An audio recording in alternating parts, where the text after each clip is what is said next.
I'm recording this as a quick review of my experience of the game War to the Death. It's I'm feeling a bit of a drag because I filmed, in fact twice. I filmed I filmed it again because I felt it was too long. A playthrough of this game. The first one involved both sides. The second was just the French.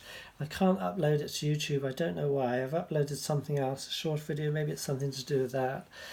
I'm not sure what's changed. That's a problem now, and so that may or may not turn up. This may be the second and last video that you'll see on this game. The other thing is I've already recorded this review on YouTube's own recording thing. So instead of recording on your phone, say, and then uploading to YouTube, you can just record through YouTube. Or YouTube app. I just did that, but I think its sound quality is terrible, so I'm doing this again. So this is going to be even more truncated. I think what I have to say is that this is essentially a very interesting game, but if you're playing it in the long form, i.e. the whole campaign, which is 42 turns long, it's a bit of a drag.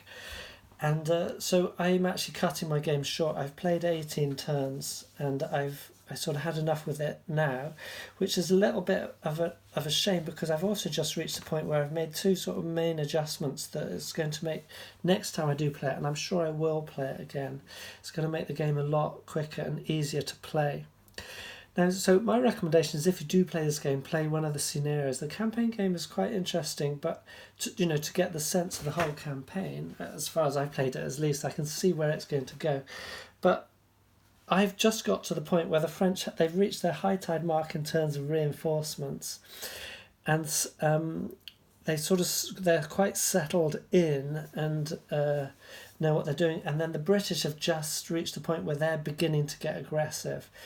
Now, so I think I'm finishing the game actually at a point where it's very interesting. So I would recommend starting at one of the scenarios from this point onwards, where the French have most of their reinforcements, because a lot of the game for me so far, although there has been some fighting, for example over there in Galicia, the French have actually completely wiped out all the Spanish armies.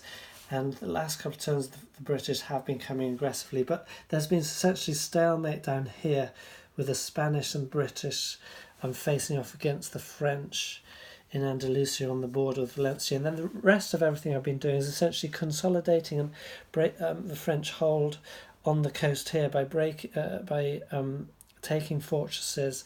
And it's been a very slow process because you have to bring in supplies to succeed at breaches, and then it's once you do that it's very quick, but bringing up the supplies is a slow process. And then also bringing on all the reinforcements, because a lot of reinforcements have been coming on and they come on as replacement units. Replacement units are a lot more prone to attrition because I guess it's non-veteran conscripts and so forth, not so used to the area, and also more prey moving at columns through all the districts to the guerrilla incursions.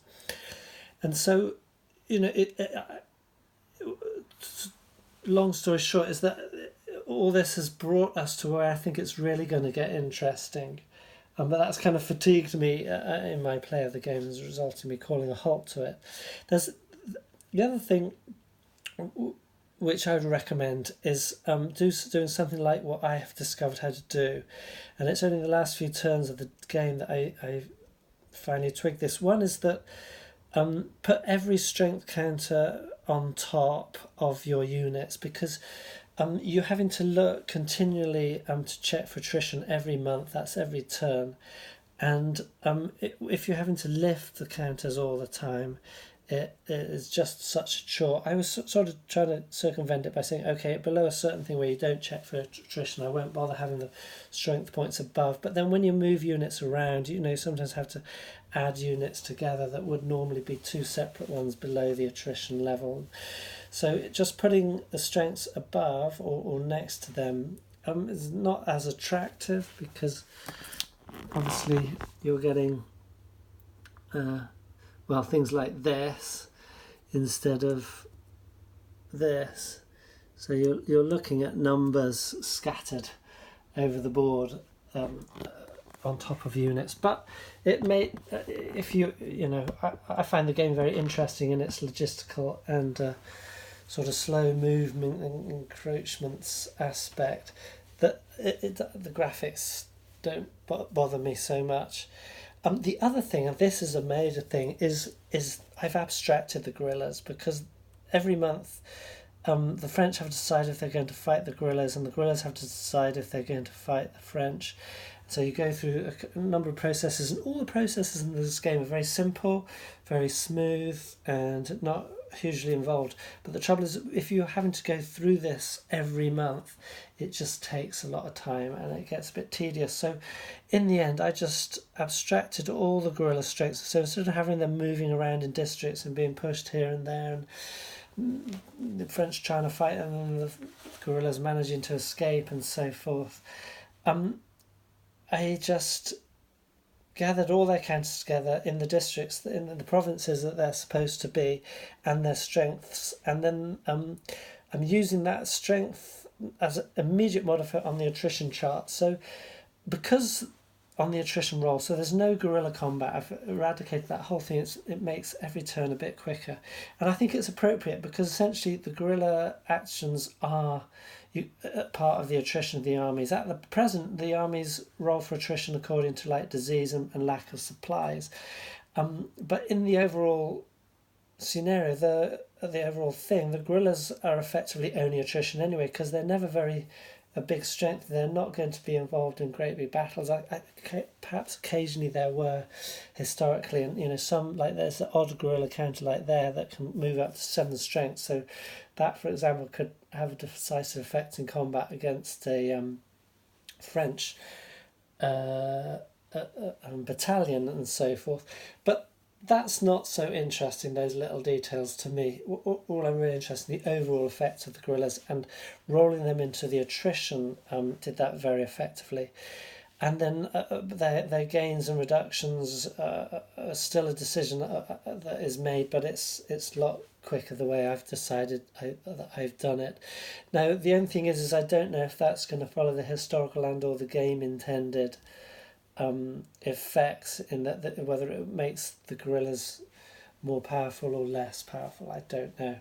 But I was quite happy with the results. It was swift, and if it makes them slightly more powerful, I don't mind overall, because it actually makes it easier for the French to deal with as well, because it's just, you're not dealing with this sort of big scattering of guerrilla units. They're gathered all together, so the decision's sort of easier to make. So I think that might offset any heightened strength of the guerrillas. And if it makes them too weak, well, I don't think it does, to be honest, because it was resulting in like us getting attritions of 6 strength points lost and so forth, whereas I'd only ever had 2 maximum. And you can imagine if that's on one division of 5 strength points, that had meant a whole division was wiped out in 1 month.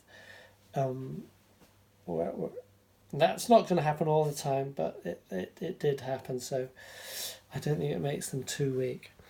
So that is it. That's essentially my summary of this game. I think it's a very interesting game, but to make it exciting, I would abstract out the guerrillas and make sure that your strength points are fully displayed so that it just runs quicker, but definitely, and I would recommend and too, choose a scenario rather than the campaign, because the beginning bit is interesting, and I'm glad I played it, because it's,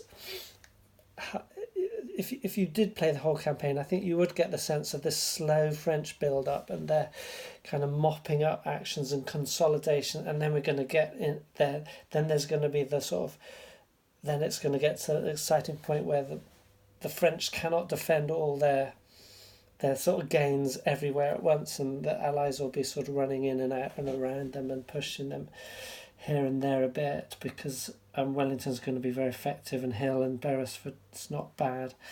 Hill's pretty good too as commanders. So it's been interesting to see the build up to that, but I think what's going to happen after this in the scenarios rather than campaign game will be a lot more exciting. And so that's it for me on this game. Over and